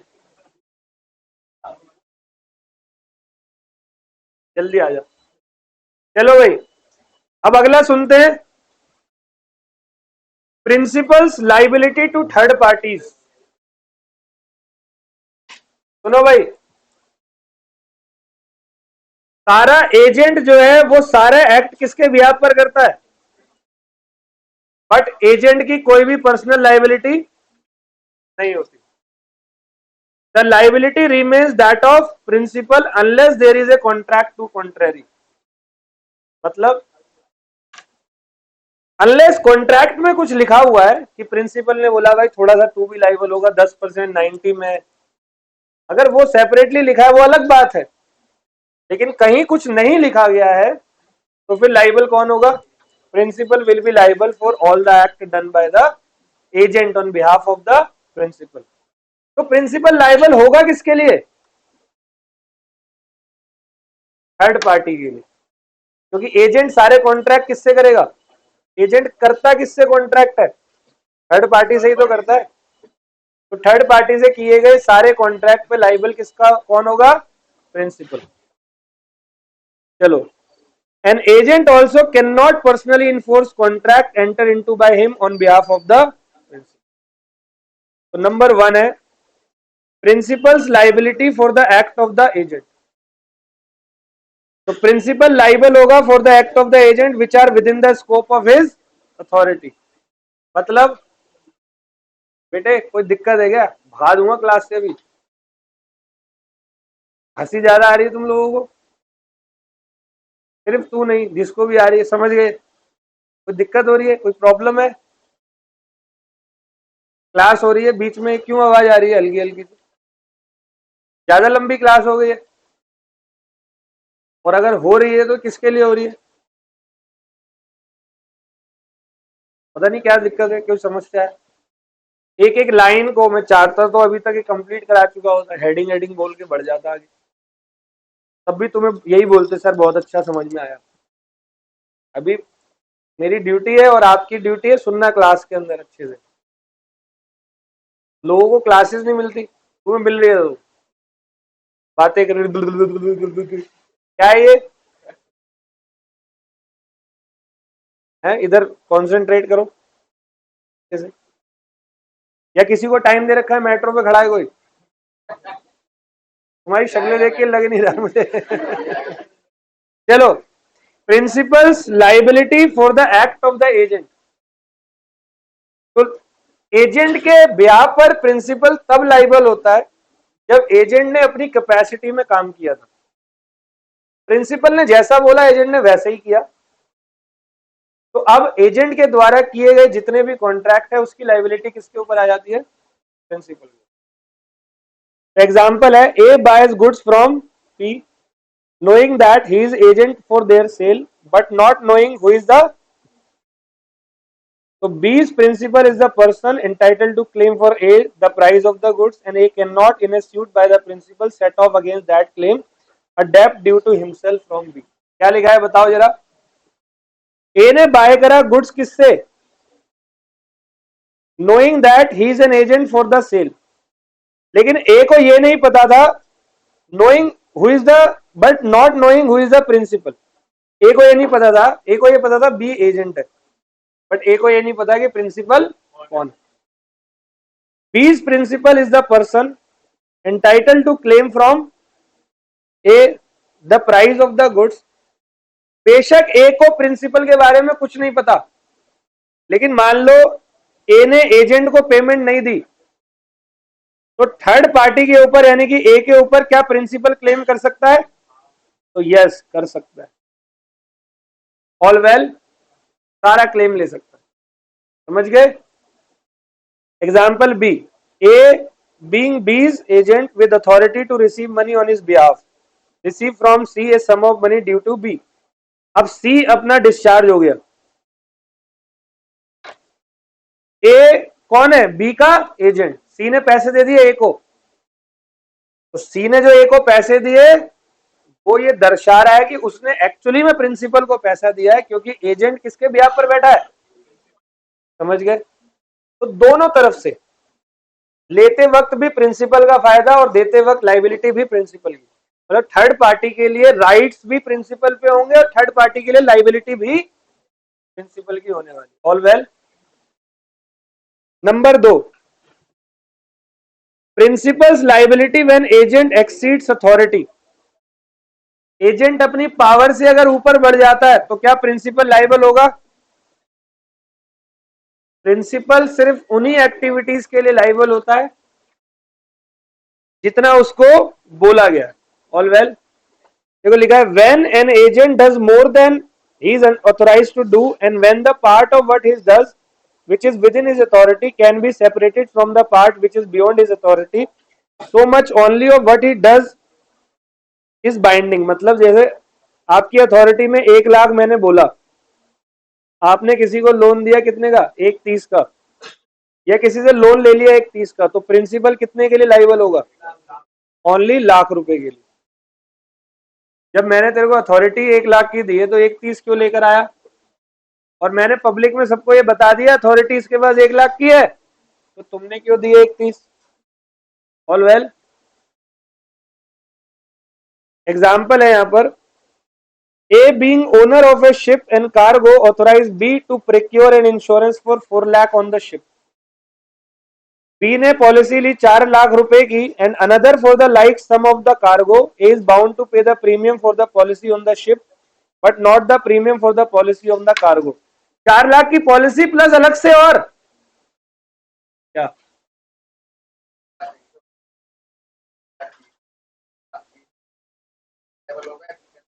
एजेंट सुनना, प्रिंसिपल ने एजेंट को बोला तू मार्केट से एक उठाइयो, एजेंट ने उठा लिया 1,30, तुम क्यों दिए 1,30, तो यही तो बोल रहा हूं, इसीलिए तो प्रिंसिपल लाइबल नहीं होगा, एजेंट होगा ना भाई। ये हो रहा है पर्सनली लाइबल, वो देगा पैसे, ठीक है। अगला है principal not bound when excess of agents authority is not separable. देख ऊपर वाले में सेपरेबल है, लेकिन मान ले पता ही नहीं लग रहा, सेपरेट ही नहीं कर पा रहे, तो प्रिंसिपल ओवरऑल लाइबल नहीं होगा, सही है। अगर सेपरेबल है तो फिर प्रिंसिपल उतने अमाउंट के लाइबल होगा जितना सेपरेट, जितना उसने ऑथराइज किया था, लेकिन उसने एजेंट ने ऐसी एक्टिविटी करी जो सेपरेट कर ही नहीं सकते, तो पूरे के लिए एजेंट लाइबल होगा, प्रिंसिपल लाइबल। जैसे A authorise B to buy 500 sheep for him, B buy 500 sheep and 200 lambs for one sum of rupees 6 lakh. उसने 6 लाख में शिप और लैम्प दोनों ले लिए, अब पता ही नहीं लग रहा शिप के कितने लैम्प के कितने, प्रिंसिपल कह रहा भाई तेरी बकरी भी यही है, तेरी भेड़े भी यही है, मैं नहीं लाइबल हो रहा इसके लिए, ऑल वेल। लेकिन अगर ऐसा होता 4 लाख का शिप 2 लाख का लैम्प, तो सेपरेबल है ना, तो 4 लाख के लिए प्रिंसिपल लाइबल होता और 2 लाख के लिए एजेंट लाइबल होता। एक्सेप्शन है, प्रिंसिपल की लाइबिलिटी हो जाएगी मान लो एजेंट के द्वारा किए गए उल्टे काम को प्रिंसिपल ने रेटिफाइड कर दिया हो, याद है एजेंट्स बाय रेटिफिकेशन। तो एजेंट ने अगर विदा अथॉरिटी कोई एक्ट किया और प्रिंसिपल ने बाद में उसको क्या कर दिया, रेटिफाइड कर दिया, तो फिर अब वो मतलब अब प्रिंसिपल लाइबल होगा, अब एजेंट लाइबल। हाँ अबे पूरे पैसे 6 लाख दिए ना, शिप के कहा है, लैम के कितने दिए। हाँ चलो तीसरा point, consequence of notice given to agent. सुनना सब ध्यान से, any notice given to or information obtain by the agent provided it be given or obtain in the course of the business transacted by him for the principal. कोई भी notice अगर गया है ना एजेंट को, तो ये मान लो कि वो नोटिस किसको पहुंचा है, प्रिंसिपल, ठीक है। जैसे कि यहाँ एग्जांपल है, A is employed by B to buy from C, तो यहाँ एजेंट कौन है, ए, प्रिंसिपल बी है और थर्ड पार्टी सी है। C is the apparent owner and buy them accordingly. In the course of the treaty for the sale, A learned that the goods really belong to D, but B is ignorant of the fact.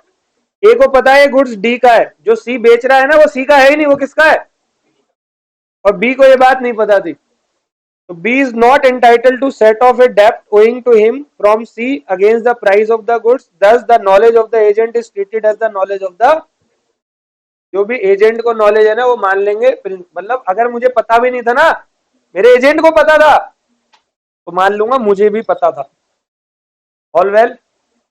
चलो छोटा सा चौथा point, principals liability for the agents fraud और misrepresentation और टॉट। Agent ने कोई fraud किया है, तो देखो मिस रिप्रेजेंटेशन मेड और fraud committed by agent acting in the course of their business for their principal, किसके लिए, अपने प्रिंसिपल के लिए तू फ्रॉड कर रहा है, ये तो मतलब दोनों ही चोर है। Have the same effect on agreement made by such agent as if such misrepresentation or fraud have been made or committed by the principal। Agent ने किसी मिस्टर बी के साथ फ्रॉड किया, ये बात प्रिंसिपल जानता है, दोनों की मिली भगत है। एजेंट के द्वारा किए गए फ्रॉड के लिए प्रिंसिपल भी लाइबल होगा, माना जाएगा वो एग्रीमेंट प्रिंसिपल ने ही किया। ऑल वेल, देखो यह एग्जांपल है, A being B's agent for the sale of goods induce कर रहा है सी को टू खरीद buy it by them by misrepresentation which he was not authorized by B to make। The contract is voidable as between B and C at the option of, ये तो पता है आपको, voidable हो गया, ठीक है। अब एजेंट की लाइबिलिटी भाई थर्ड पार्टी के लिए, पहला जनरल कंसेप्ट, क्या एजेंट थर्ड पार्टी के लिए लाइबल होता है? अरे मैं एजेंट हूं, कौन लाइबल होगा? प्रिंसिपल लाइबल होगा। जनरली एजेंट कभी भी लाइबल, लेकिन एजेंट लाइबल होगा अगर एजेंट अपनी अथॉरिटी के बियॉन्ड जाएगा, तो वहां लाइबिलिटी किसकी आएगी? एजेंट अपनी कैपेसिटी के बियॉन्ड जाकर काम करेगा तो वही लाइबल होगा। जनरली वो लाइबल, तो जनरली कौन लाइबल होगा? प्रिंसिपल। तो देख लिखा हुआ है, agent can not personally enforce nor be bound by contract on behalf of, in the absence of any contract to that effect an agent cannot personally enforce contract entered into by him on behalf of his principal nor he is personally bound by them। he can neither sue or not be sued, ना तो वो case करेगा ना तो case उसके ऊपर होगा। ये सारा काम थर्ड पार्टी और प्रिंसिपल के बीच में चल रहा है, एजेंट कुछ भी। ऑल वेल, लेकिन एक्सेप्शन है इसके। Exception number 1, where the contract is made by an agent for the sale or purchase of goods। ये इंपॉर्टेंट टॉपिक है, ये वाला पेपर में आता है। कह रहा है where the contract is made by an agent for the sale or purchase of goods for a merchant resident abroad oblique foreign principal। Merchant कहां का है? तो where an agent has entered into a contract for the sale or purchase of goods on behalf of principal resident, the presumption is that the agent undertake to be personally liable for the performance of such contract। प्रिंसिपल कहां है? Foreign का। Principal foreign में, तो अब नुकसान मेरा हो गया, थर्ड पार्टी हूं मैं, तो मैं जाऊं लंदन केस करने, कितने का ही नुकसान हुआ जितने की लंदन की टिकट आएगी। तो सोचो आप लोग एजेंट हो किसी प्रिंसिपल के और प्रिंसिपल फॉरेन में बैठा हुआ है, लंदन में बैठा है, मैंने आपसे एग्रीमेंट कर लिया, मेरा नुकसान हो गया। तो जनरली भारत में क्या होता, अगर प्रिंसिपल भारत में होता तो मैं किस पे केस करता? प्रिंसिपल पे। लेकिन अब इस केस में मैं प्रिंसिपल को कहां ढूंढूं? तो मैं कहां जाऊंगा? एजेंट के पास है। तो फिर मैं पागल हूं, तो मैं कॉन्टैक्ट क्यों करूंगा तेरे साथ? है, चला गया तो अलग मैटर है, वो तो फिर तू भाग गया, तेरे ऊपर फिर देश छोड़ने का केस लगेगा। सही है, समझ गए? अब दूसरा, where the agent does not disclose the name of his principal और अनडिस्क्लोज प्रिंसिपल। एजेंट सारे काम खुद कर रहा है, उसने कोई प्रिंसिपल का नाम डिस्क्लोज किया ही नहीं। तो मैं थर्ड पार्टी हूं, मुझे तो पता ही नहीं कि तेरा कोई प्रिंसिपल है, तो फिर प्रिंसिपल को क्यों लाइबल ठहराऊं? तू ही liable. Principal unname, when the agent does not disclose the name of the principal then there arise a presumption that he himself undertake to be personally, या प्रिंसिपल इनकॉम्पिटेंट है, मतलब minor है, मैं agent नहीं बन सकता, हो ही नहीं सकता, तभी तो कह रहा अगर बन गया तो लाइबल कौन हो रहा है? तो where the principal though disclose cannot be sued, the agent is presumed to be personally liable. मतलब an agent who contract for a minor, the minor being not liable, the agent becomes personally. This result may not however follow where the other party already knows that principal is a minor. अगर उसको पता था third party को कि principal minor है तो भी वो एजेंट से आ रहा है तब तो, लेकिन किसी को पता ही नहीं प्रिंसिपल के बारे में, एजेंट को पता था कि प्रिंसिपल मेरा माइनर है, तो तू बेवकूफ है, minor is not competent to make any contract, तो तूने क्यों किया? आ गया समझ? ऑल वेल भाई। चौथा है pretended agent. If the agent pretend but is not an actual agent, pretended मतलब मान ली शो कर रहा है बट वो एक्चुअली में एजेंट, तो वही तो लाइबल होगा फिर। And the principal does not rectify the act but disown it, the pretended agent will be himself liable. मैं ये कह रहा हूं मैं मारुति का एजेंट हूं, लेकिन मारुति ने मुझे, तो थर्ड पार्टी मेरे ऊपर केस करी। And the last one is when agent exceeds, ये मैं आपको बताया था, तू अपनी औकात से बाहर जा रहा है तो तू ही लाइबल होगा। ठीक है। अब राइट्स ऑफ थर्ड पार्टी, क्योंकि एजेंट किसके लिए काम कर रहा है? प्रिंसिपल के लिए। किससे कर रहा है? कोई नुकसान होगा तो थर्ड पार्टी किसके पास जाएगा? और थर्ड पार्टी का केस किस पे करेगा? प्रिंसिपल पे करेगा। तो अब थर्ड पार्टी के क्या क्या अधिकार, बस होने वाला है, थोड़ा सा बचा है, एक ये थर्ड पार्टी और एक रिवोकेशन। ठीक है, एन इफेक्ट ऑफ टर्मिनेशन, बस। ना ना ना अभी होगा है, हेडिंग्स करा दूंगा, अंदर की चीजें पता है, 15 से 20 मिनट में हो जाएगा, आराम से चले जा, 20 मिनट में हो जाएगा। जल्दीबाजी मत करो, कोई फायदा नहीं जल्दीबाजी।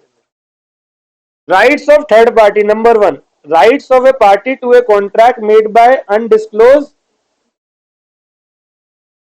If an agent makes a contract with a person who neither knows nor has reason to suspect that he is an agent, his principal may require the performance of the contract, but the other contracting party has as against the principal the same right as it would had against the agent if the agent has been the principal. वो explain करेगा क्या लिखा है? Right of parties to contract made by undisclose agent.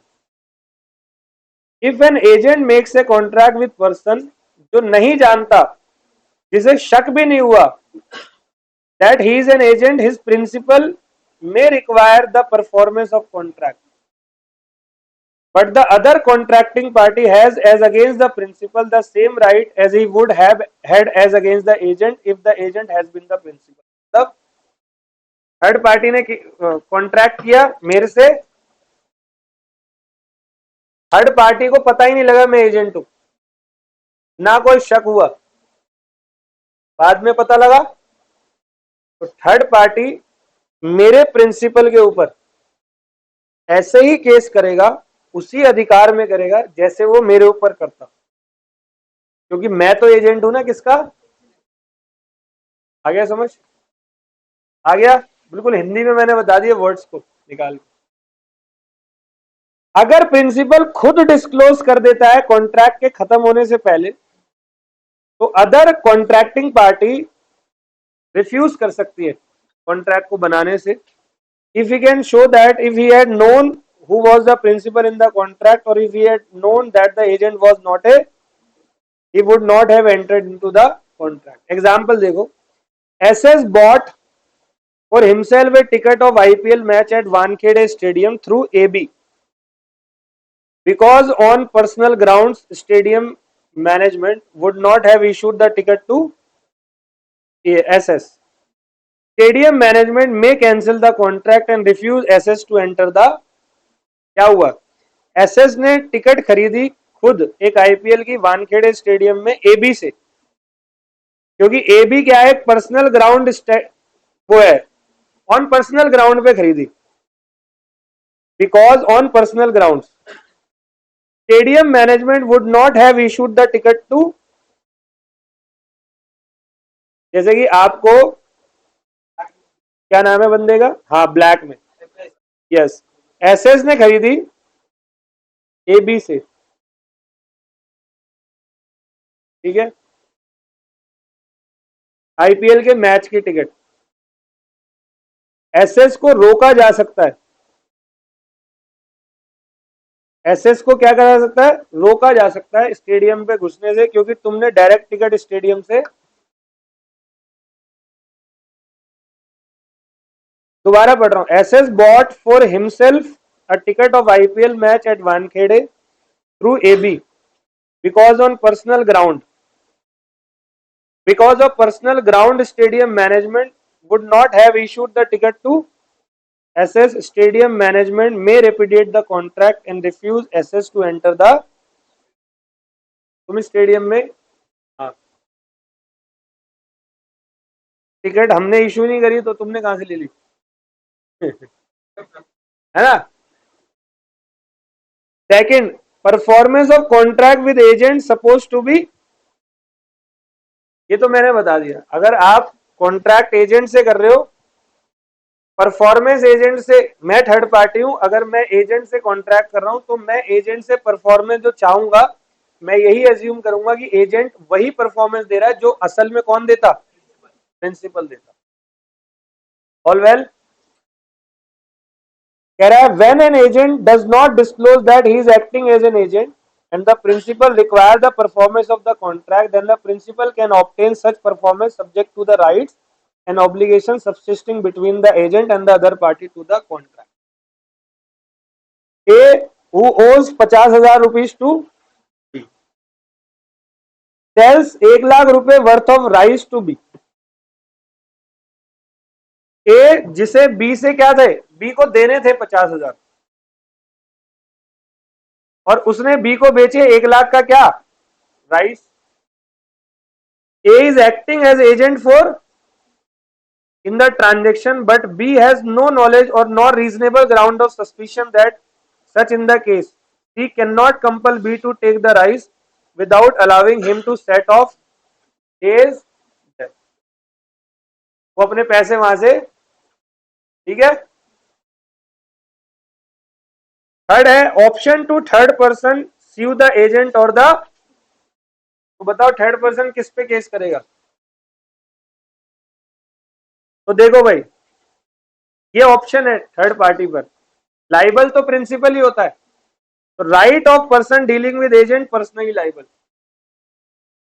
In cases where the agent is personally liable a person dealing with him में hold either him or his principal or both of them liable, वो उस पे भी case कर सकता है, agent पे भी कर सकता है। अब मान लो एजेंट पे किया केस, तो एजेंट बाद में प्रूफ करेगा कि मैं किसके लिए काम कर रहा था, तो बाद में लाइबिलिटी किसकी आएगी, थर्ड पार्टी को पता ही नहीं है कि किसका कोई प्रिंसिपल है, तो वो केस किस पे करेगा, और थर्ड पार्टी को पता है उसका प्रिंसिपल है, तो थर्ड पार्टी पे दोनों option. Example, A enter into a contract with B to sell him 100 bales of cotton and afterward discovered that B was acting an an agent for, तो a case या तो B पे कर दे या तो सी पे कर दे या दोनों पे कर दे अपने प्राइस के लिए। देखो मुझे पता है कि आपका प्रिंसिपल है, तो मैं प्रिंसिपल पे भी केस कर सकता हूं, आपके ऊपर भी। मुझे नहीं पता आपका कोई प्रिंसिपल है, मैं आपके ऊपर केस फाइल करूंगा, एज सिंपल। ऑल वेल, तीसरा कह रहा है consequence of inducing agent or principal to act on believe that principal or agent will be held exclusively liable. क्या कह रहा है, when a person who has made a contract with an agent induce कर रहा है, induce मतलब उकसा रहा है, प्रेरित कर रहा है, the agent to act upon the believe that the principal only will be held liable. Agent ऐसे बोलते नहीं अबे दे देना और थोड़ा सा सामान दे देना, तेरे को थोड़ी कुछ जा रहा है, लाइबिलिटी तो प्रिंसिपल की होगी, नहीं समझे, हम उकसा रहे एजेंट को, तेरा क्या जा रहा है पागल, ये सरकारी ऑफिसर को बोलते हैं तेरा क्या जा रहा है, सरकार क्या जा रहा है, और ऐसी प्रिंसिपल को बोल रहे सर आपका कोई दिक्कत ही नहीं है, हम तो एजेंट को पकड़ लेंगे। टेंशन मत लो, आप आराम से बैठो। मतलब मैं यहाँ पर दोनों बंदों को क्या कर रहा हूँ, इंड्यूस कर रहा हूँ, या प्रिंसिपल को इंड्यूस कर रहे हैं कि एजेंट लाइबल होगा, he can not afterward hold liable the agent or principal. तो अब मैं किसी पे भी केस नहीं कर सकता, समझ गए? तो मेरा काम उकसाने का नहीं। चलो भाई, एक और टॉपिक देख लेते हैं, रिवोकेशन ऑफ अथॉरिटी। थोड़ा सा ही है बस।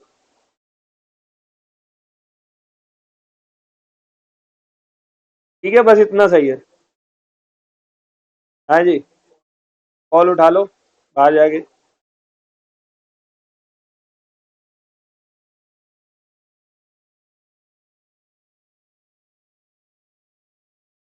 आ जाओ मेरे ज्ञान देवताओं।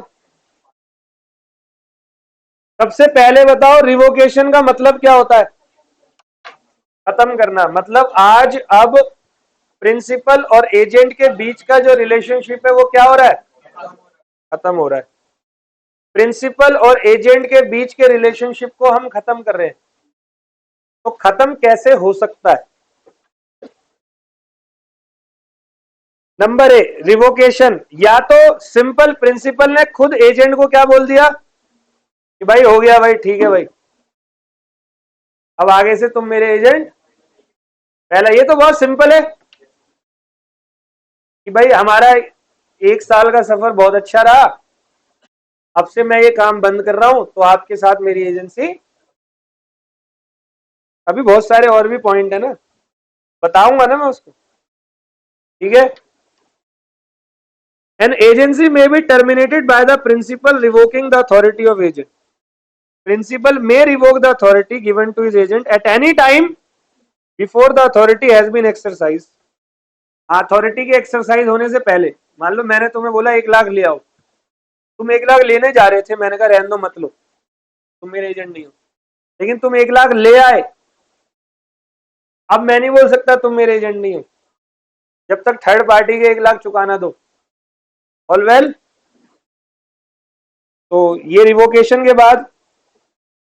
Number 2, compensation for revocation bye.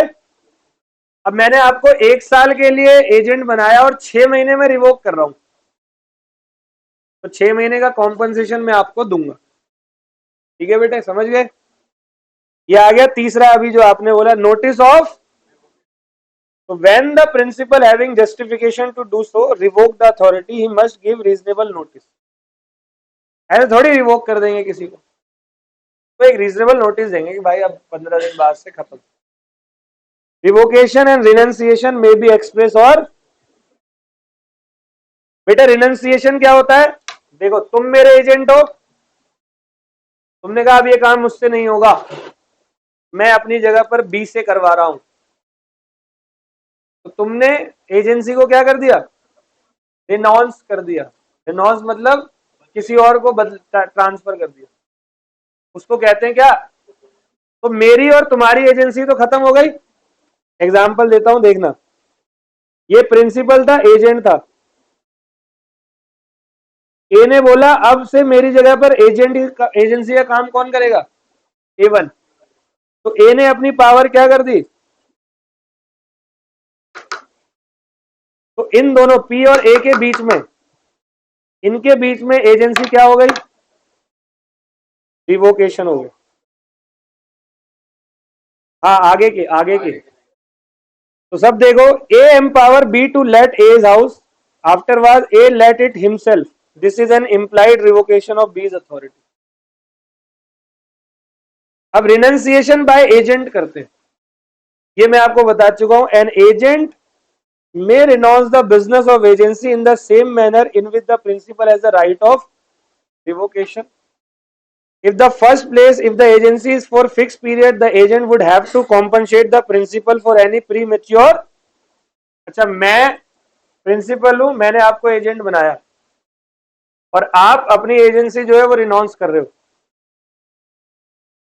मैंने आपको 1 साल के लिए एजेंट बनाया था और आप 6 महीने में ही जा रहे हो, तो अब आप लोग लाइबल हो गए या नहीं हो गए? अब एजेंट प्रिंसिपल के लिए क्या होगा, लाइबल। सही है। बिना किसी सफिशिएंट कारण के। Secondly, A reasonable notice of renunciation is necessary, और आप अपना काम किसी और को देके जा रहे हो तो रीजनेबल नोटिस देकर जाना। Length of notice is to be determined by the same principle which apply to revocation by the principal. If the agent renounce without proper notice, he shall have to make good any damage. जैसे principal ने agent को निकाला तो principal liable होता है, ऐसी agent जा रहा है तो अब कौन लाइबल होगा? Agent liable. ठीक है। डी पॉइंट कह रहा है कंप्लीशन ऑफ बिजनेस। मैंने जो एजेंट तुम्हें अपने पास रखा था वो बिजनेस ही क्या हो गया? कंप्लीट हो गया, काम खत्म। अब क्या करोगे मेरे पास? अब तुम्हें मैं यहाँ पढ़ाने के लिए बैठा हूँ सीए फाउंडेशन लॉ, और सिलेबस ही हो गया, तो अब क्या करूं? फिर बुलाऊं? आओ बातें करेंगे, इस तरह टाइम है हमारे पास। ठीक है। या किसी की डेथ हो गई, या तो प्रिंसिपल मर गया, तो अब मैं किसका एजेंट?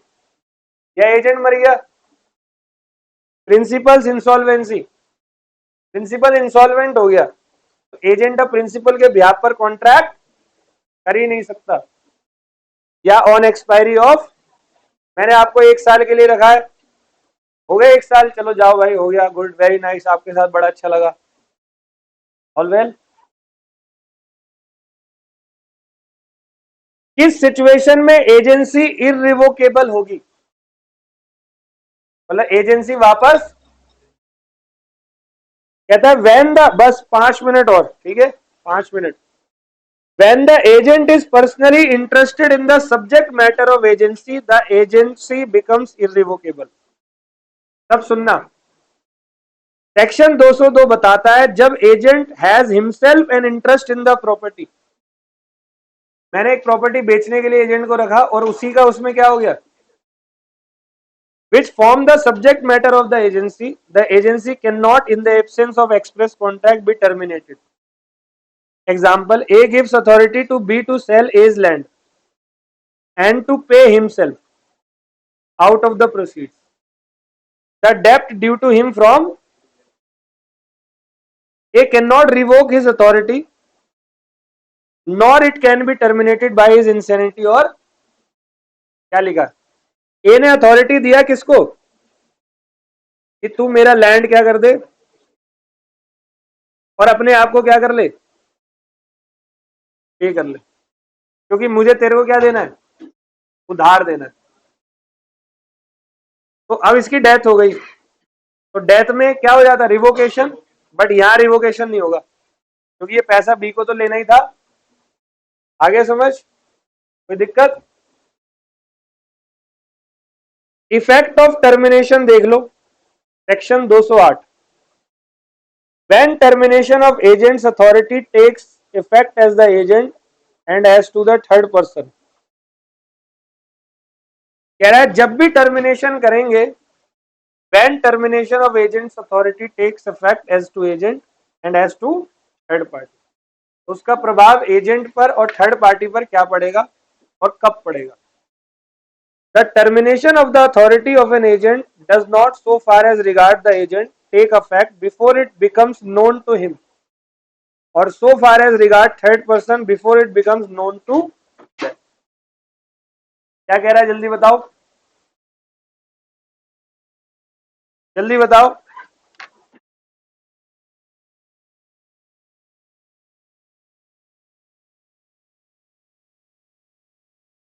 सब सुनो भाई, एक एग्जांपल सुन लो बहुत अच्छे से। टर्मिनेशन का इफेक्ट सुन लो बेटे। मैंने तुम्हें अपना एजेंट बनाया, मैंने कहा ये गुड्स बेच देना, 5% कमीशन तुम्हें मिलेगा, ऑल वेल। मैंने बाद में तुम्हें एक लेटर लिखा टर्मिनेशन का, 5 बजे है सर, वहां पर 5, तो 4:50 में चला जाऊंगा। हाँ चल लेंगे, आप साथ में चलेंगे? बस अभी इनके छोड़ रहा हूँ 15-20 मिनट, आ जाओ। अब सब सुनना, मैंने आपको एक एजेंट बनाया अपना, मैंने कहा आप इस गुड्स को बेचो और 5% आपको क्या मिलेगा, कमीशन। ठीक है, गुड्स आपको दे दिया। 2 दिन बाद मैंने आपको एक लेटर लिखा कि भाई आपकी एजेंसी टर्मिनेट कर रहा हूं। लेटर आपके पास पहुंचा 4-5 दिनों में, लेकिन उससे पहले आप उस गुड्स को बेच चुके थे, आपको कमीशन मिलना चाहिए या नहीं? यस, आपको कमीशन। तो ये इफेक्ट है टर्मिनेशन का, मतलब यहां पर कोई प्रभाव, लेकिन गुड्स आपने बेचा नहीं था। ठीक है, जैसे एक एग्जांपल है, A direct B to sell goods for him and agrees to give B 5% commission on the price fetched by the goods. A afterwards by letter revoke B's authority. B after the letter is sent but before he receive it sell the goods for rupees. The sale is binding on A and B और 5,000 commission मिलेगा, क्योंकि letter मैंने पढ़ा नहीं था। ठीक है, example 60, A at Chennai by letter direct B, A ने बी को बोला to sell for him some cotton lying in the warehouse in Mumbai, मेरे मुंबई के वेयर हाउस में कॉटन पड़ा हुआ है, बेच दियो। एंड आफ्टरवार्ड बाय लेटर ए ने रिवोक करी अथॉरिटी टू सेल, मतलब ए बी को बोल रहा है तू अब मेरा एजेंट, एंड डायरेक्ट बी को to send the cotton to Chennai, कह रहा तू बेचियो मत, मेरे को भेज दे वापस cotton. B after receiving the second letter enter into a contract with C who knows of the first letter but not of the second, मतलब सी को ये पता था कि बी पे अथॉरिटी है बेचने की, लेकिन सी को ये नहीं पता था कि बी की अथॉरिटी इन्हें वापस ले ली। C pays money to the B which B abscond, मतलब तो C's payment is good as against, तो ये अब थर्ड पार्टी की यहां पर कोई भी गलती सही है, तो यहां पर अब टर्मिनेशन का इफेक्ट नहीं पड़ेगा, मतलब third party liable, third party अब केस कर सकती है प्रिंसिपल पे। चलो रुक जाओ, ये एग्जाम्पल पढ़ लेना। चलो ये छोटा सा ये होमवर्क है आपके लिए, 209 एंड 210। ठीक है।